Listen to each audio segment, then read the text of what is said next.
Zector's four eyes scanned the holographic display, his confidence growing. He was a new student at the Galactic Military Academy, and he'd spent the last 3 cycles studying the apex species rankings, the list that categorized every known species by their combat threat. He sat comfortably in his exoskeleton seat, his chitinous plates gleaming. He'd already found his own kind, the Vraxians, ranked number 847 out of over 10,000. Respectable, for a species that only just got faster than light traveled 2 centuries ago. "Let's see who the real apex predators are," he muttered, his translator chip turning his clicks and whistles into words. He scrolled up past species he knew from lectures. The Cartharia number 156.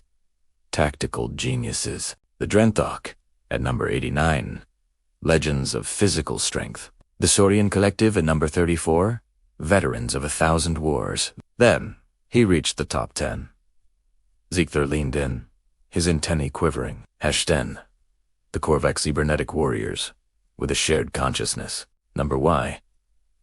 The Vaishang guard genetically perfected soldiers. #8. The Hive overlords commanding billions with a single thought.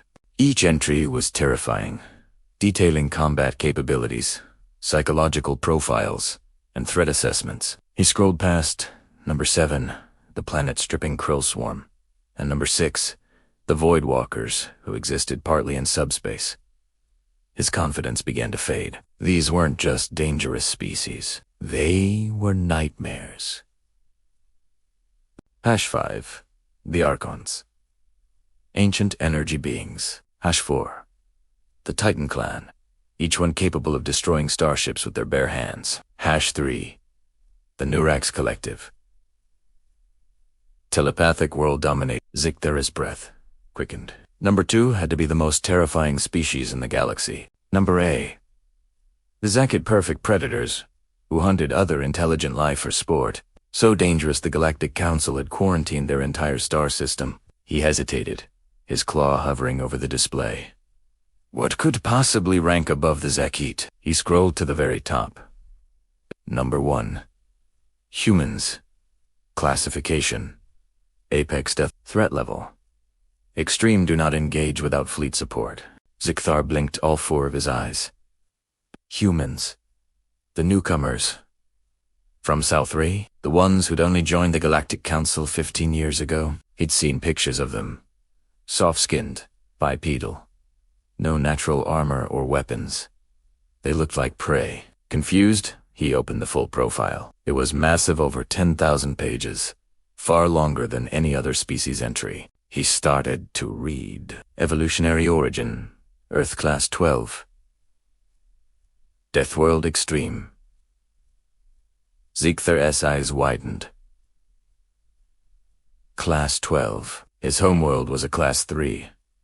Most civilized species came from planets rated Class 1 to 4.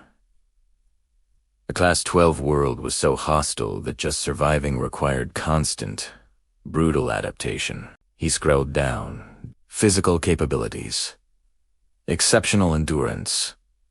Predation. Humans are persistence hunters, able to track prey for days without rest. Their strength-to-weight ratio is disproportionately high. Their pain tolerance exceeds galactic norms by 340%. They can function effectively with injuries that would incapacitate most other species. His heart began to beat irregularly.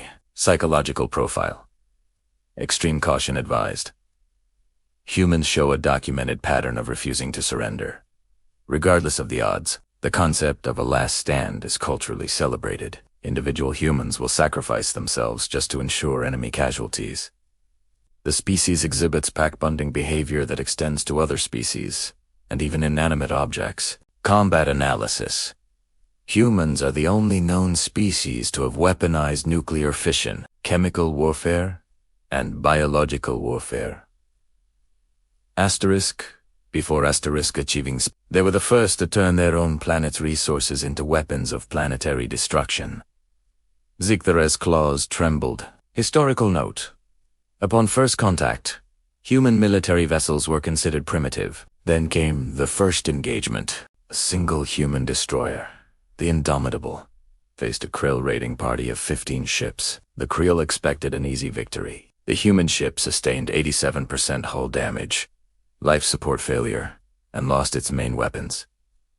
Instead of surrendering, the humans rammed the Krill flagship at near-light speed. Total casualties: all 43 human crew members, and over 2,000 Krill personnel across all 15 of their ships. The Galactic Council reclassified the human threat assessment immediately. The report was filled with incidents like this: humans fighting in a vacuum without suits, humans building weapons out of mining equipment, humans winning impossible battles through sheer audacity and creative violence.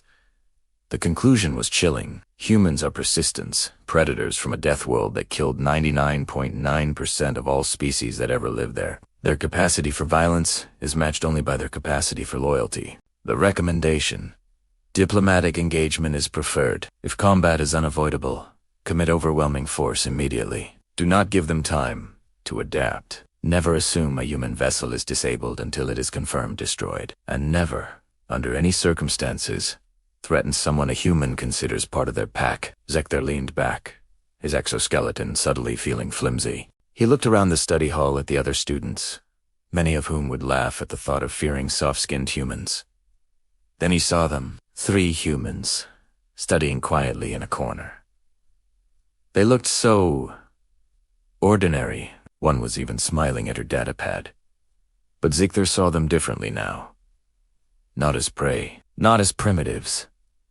He saw apex predators who had climbed to the top of the galaxy's most dangerous list, and made it look easy. He closed the display and made a mental note: make friends with the humans. Never, ever make them your enemy. Thanks for watching, and don't forget to subscribe for more.